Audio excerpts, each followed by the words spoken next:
지난 주일까지 성도의 기본 생활 시리즈를 1차 마감을 하고요. 오늘부터 성탄절, 이 대강절 기간을 통해서 대림절 설교 첫 번째 시간, 기다림의 신학이라는 제목으로 하나님의 은혜의 말씀을 함께 나누고자 합니다. 기다림의 신학.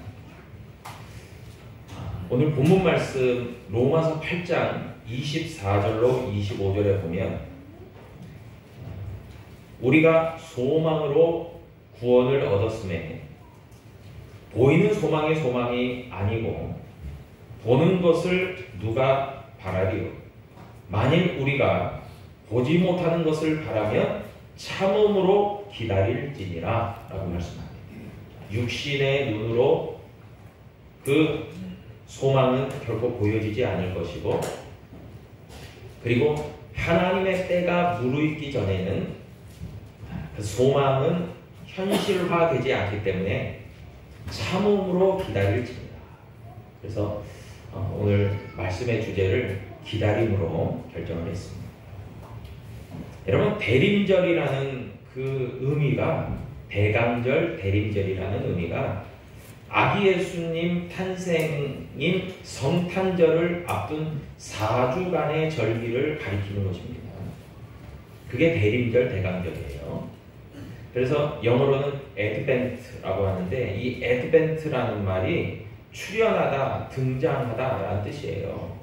그래서 아기 예수님, 우리가 고대하던 메시아 그리스도 대신 아기 예수님께서 이 땅 가운데 출현하셨다, advent, 출현하셨다, 등장하셨다, 그것을 4주 전부터 우리가 기념하고 그렇게 기다리는, 그리고 드디어 성탄을 맞이하는, 그게 대림절, 대강절의 뜻이죠. 여러분, 그렇게 우리가 기다리는 가운데서 맞이했던 아기 예수님은 너무나도 특별하신 분입니다. 너무나도 스페셜, 특별하신 분이에요. 이사야 9장 6절이 말씀합니다. 그분에 대해서. 이는 한 아기가 우리에게 낳고 한 아들을 우리에게 주신 바 되었는데 그의 어깨에는 정사를 메었고 그의 이름은 기묘자라, 모사라, 전능하신 하나님이라, 영존하시는 아버지라, 평강의 왕이라 할 것임이라. 한 아기가 태어나시는데 그 아기가 이렇게 놀랍고 특별한 분이라는 거예요. 기묘자, 모사, 전능하신 하나님, 영존하신 아버지, 평강의 왕이래요. 여러분, 기묘자가 무슨 뜻입니까? 기묘. 여러분, 기묘하다. 이게 조금 다가오는 의미들이 있을 겁니다. 기묘자라는 것은 놀랍고 경이로울 수밖에 없는 분이라는 뜻이에요. 우리가 상상할 수 없는, 우리가 도저히 그 크기를 가늠할 수 없는 놀랍고 경이로운 분이 기묘자예요. 그분이 한 아기로 오셨다는 거예요. 오신다는 거예요. 그리고 오셨어요. 모사가 뭡니까? 모사는 조금, 모사꾼 하면 조금 부정적인 의미로 우리가 인식할 수 있지만, 여러분, 원래 이 모사라는 의미는 세상의 지혜가 아니고 하나님의 놀라우신 지혜를 소유한 분이라는 의미로 모사라는 뜻을 여기서 이야기하고 있는 겁니다. 세상적 지혜가 아니에요. 하나님의 놀라우신 지혜를 소유한 분. 그렇게 태어나신 분이 예수 그리스도예요. 그래서 그분의 말씀을 듣는 자들은 놀라워할 수밖에 없는 거예요. 왜요? 그분이 기묘자이자 모사이시기 때문에. 그리고 그분이야말로 전능하신 하나님이다 그랬어요. 여러분, 여기에서 육신을 입고 이 땅 가운데 오셨지만 그분은 곧 하나님이시다라는 것을 우리는 확인하게 됩니다. 그것도 전능하신 하나님, 그리고 영존하시는 아버지라 그랬어요. 영존, 즉 영원히 거하신다 뜻이고, 그분이야말로 아버지가 되신다. 뭐예요? 우리의 보호자가 되신다. 우리의 피난처가 되신다. 우리의 의지처가 되신다. 그 영존하신 아버지예요. 그리고 평강의 왕입니다. 우리에게 참 자유와 평화를 주시는 왕이다. 평강의 왕이다. 그분이 바로 이사야서가 이야기하는 예수 그리스도예요. 그분이 그렇게 한 아기로 이 땅에 오셨다는 거예요. 그게 성탄절 아니겠습니까? 아기로 오셨다. 여러분 무엇을 이야기합니까? 분명히 우리 예수님께서는 육신을 입고 오신 거예요. 아기로 태어나신 거예요. 하나님의 본성인 신성이 있으시는 영존하시는 아버지, 그리고 전능의 하나님이심과 동시에 육신을 입고 아기로 태어나신 바로 인성을 갖추신 여호와 하나님, 그분이 예수님이라는 거예요.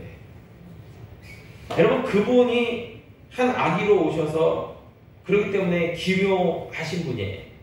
그분의 탄생은 너무나 놀랍고 경이로운 거예요. 신비해요.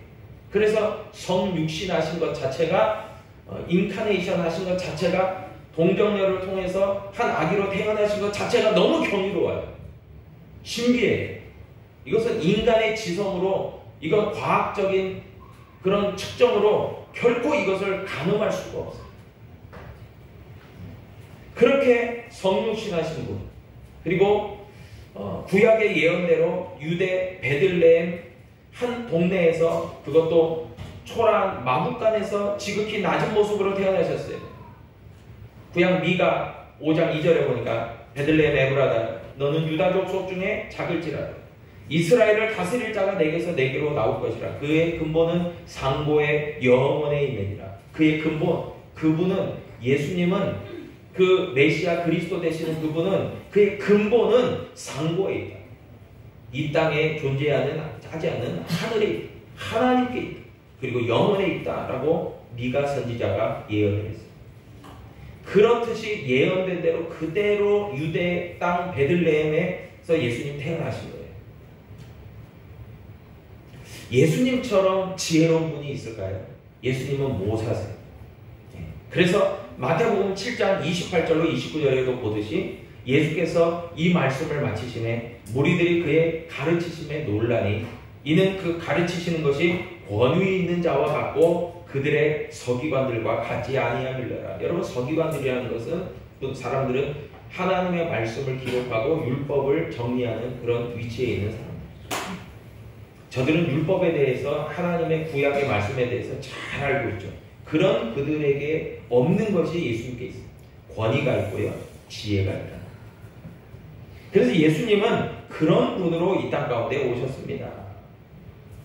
누가복음 1장 31절로 이하에 보니까 보라, 내가 잉태하여 아들을 낳으리니 그 이름을 예수라 하라. 그가 큰 자가 되고 지극히 높으신 이의 아들이라 일컬어질 것이고 주 하나님께서 그 조상 다윗의 왕위를 그분에게 주실 것이고 영원히 야곱의 집을 왕으로 다스리실 것이고 그 나라가 무궁할 거다. 메시아 왕국에 대한 예언을 하십니다. 아기 예수님은 그런 의미에서 말씀을 살펴보듯이 참 하나님으로 오셨고 만왕의 왕으로 오셨고 정말 놀라우신 방법, 동정녀 탄생을 통해서 성육신으로 이 땅에 오셨고 모든 지혜에 통달하신 분이 예수님이에요. 그래서 그런 그 예수님을 바라보는 우리의 신앙, 그 신앙은 분명합니다. 하나님 되시고 우리의 구원자가 되시고 평강의 왕이 되시는 예수님으로 바라보며 신앙하는 거죠. 믿는 거죠. 그리고 2000년 전에 이 땅 가운데 오신 예수님, 초림의 예수님을 믿는 것이고 그리고 십자가를 지시고 3일 만에 부활하시고 40일 동안 제자들과 함께 계셨다가 승천하시고 다시 오심하고 약속하신 예수님의 재림을 믿는 신앙이죠. 그래서 예수님의 초림과 재림을 함께 믿는 신앙이 우리들의 신앙입니다. 데살로니가 전서 4장 16절로 17절이 얘기해요. 주께서 호령과 천사장의 소리와 하나님의 나팔 소리로 친히 하늘로부터 강림하시리니 그리스도 안에서 죽은 자들이 먼저 일어난다. 여러분, 그 후에 우리 살아남은 자들도 그들과 함께 구름 속으로 끌어올려 공중에서 주를 영접하게 하시리니 그리하여 우리가 항상 주와 함께 있으리라 말씀합니다. 예수님의 초림이 놀랍고 경이롭고 신비로운 것이었던 것처럼 이제 다시 오실 예수님, 재림의 주님의 오심도 놀라우신 거예요. 놀라운 거예요. 우리의 어떤 과학적인 어떤 그런 분석과 판단을 뛰어넘는 그런 방법으로 오시는 거예요. 예. 하나님의 방법으로 오시는 거예요. 그 때와 그 시기도 아버지만이 아시는 그 방법으로 오십니다. 여러분, 그렇게 예수님의 초림과 재림을 우리가 확신하며 믿는 믿음의 사람들로 우리는 지금 대림절을 보내고 있고, 그리고 성탄을 앞두고 있는 거예요. 그런 가운데서 우리는 기다림의 신앙이 필요합니다. 먼저 기다림의 신앙에서 가장 첫 번째로 중요하게 생각해 봐야 될 것이 있습니다. 그것은 뭐냐면 소망 중에 기다린다. 기다림의 신앙에서 첫 번째, 소망 중에 기다림. 여러분, 로마서 15장 13절이 말합니다. 소망의 하나님이 모든 기쁨과 평강을 믿음 안에서 너희에게 충만하게 하사 성령의 능력으로 소망이 넘치게 하시기를 원하노라. 아멘. 아멘. 우리는요, 믿음의 사람들은, 초림과 재림을 확신하는 사람들은요, 소망 중에 기다릴 줄 알아야 된다는 거예요. 하나님의 백성이고 믿음의 자녀된 우리들이기 때문에 이 세상의 소망이 아니라 하나님의 소망, 하늘 소망을 가지고 기다릴 줄 알아야 된다는 거예요. 우리가 소유해야 될 소망은요, 이 세상의 것이 아닌 것이죠. 골로새서 3장 1절로 2절에 보니까요. 그러므로 너희가 그리스도와 함께 다시 살리심을 받았으면 위의 것을 찾으라. 거기는 그리스도께서 하나님 우편에 앉아 계시느니라. 위의 것을 생각하고 땅의 것을 생각하지 말라고 얘기합니다. 여러분, 우리가 지향해야 될 지향점, 우리가 바라봐야 될 초점은요, 세상의 것이 아니라 하늘 소망이라는 것이 분명해지고 있습니다.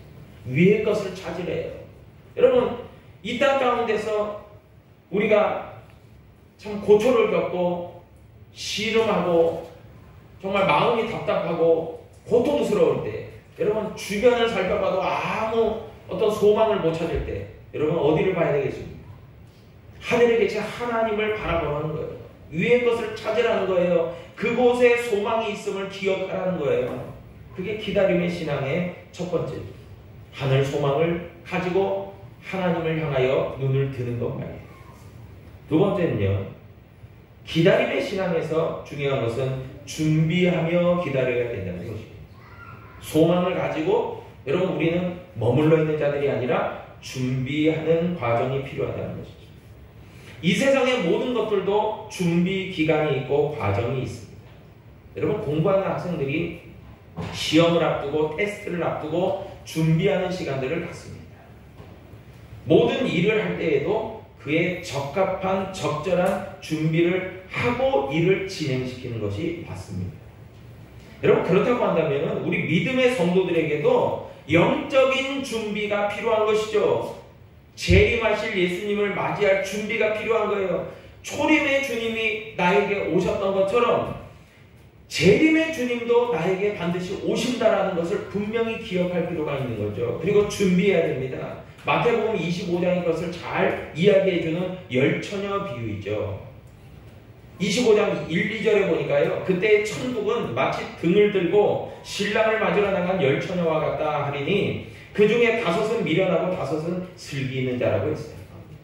어떤 사람은 하나님의 지혜를 가지고 하나님의 말씀에 신뢰하고 믿음을 가지고 기다리는 거죠. 근데 그냥 기다리는 게 아니라 신랑이 올 것을 소망하는 가운데서 준비하며 기다리는 거죠. 슬기로운 처녀들은.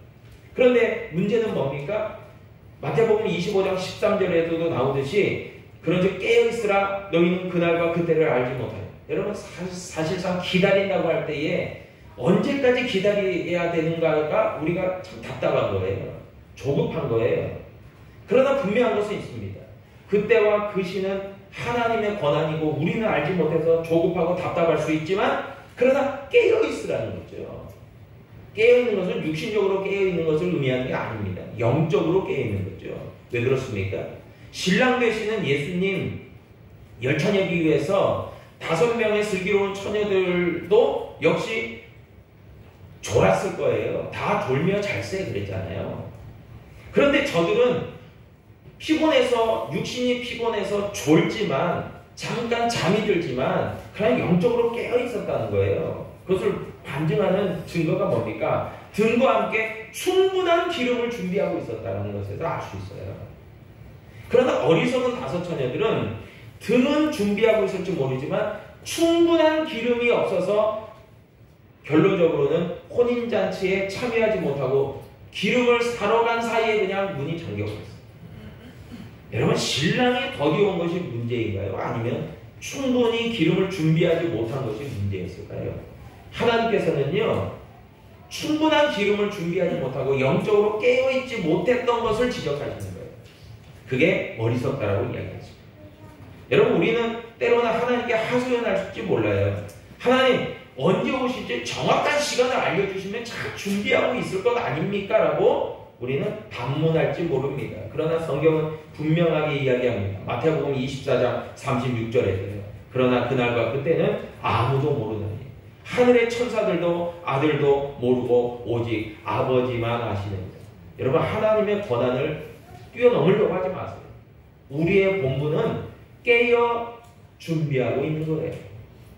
그래서 예수님께서 다시 오심하고 약속하신 그 약속을 굳게 믿고 영적으로 깨어 믿음으로 준비하고 있어야 되는 거죠.